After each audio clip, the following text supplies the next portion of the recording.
Rachida Dati, quant à elle, tape du poing sur la table cet après-midi lors des questions au gouvernement au Sénat.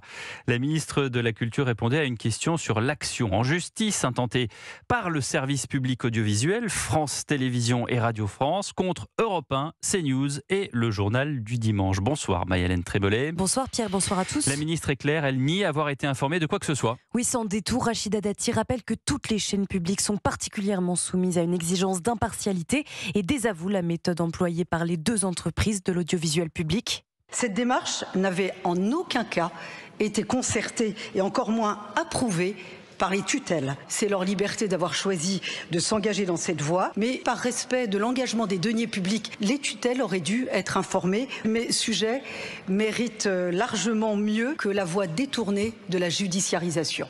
Alors que depuis plusieurs mois sur les chaînes de l'audiovisuel public, plusieurs personnalités comme Thomas Legrand ou l'humoriste Charline Vanhoenacker par exemple ciblent régulièrement CNews, Europe 1 et le JDD. Sans surprise, à droite, la démarche de Delphine Ernotte et Sybille Veil n'a pas manqué de faire réagir, à commencer par le leader du DR, Éric Ciotti, qui s'interroge, je cite, « Avec quel mandat l'audiovisuel public assigne en justice des chaînes qui contestent sa doxa ?» Le député ciotiste Bartholomé Lenoir va jusqu'à réclamer à la Commission des affaires culturelles de l'Assemblée une audition des dirigeants responsables des plaintes, dénonçant une situation, je cite, dangereuse pour nos principes.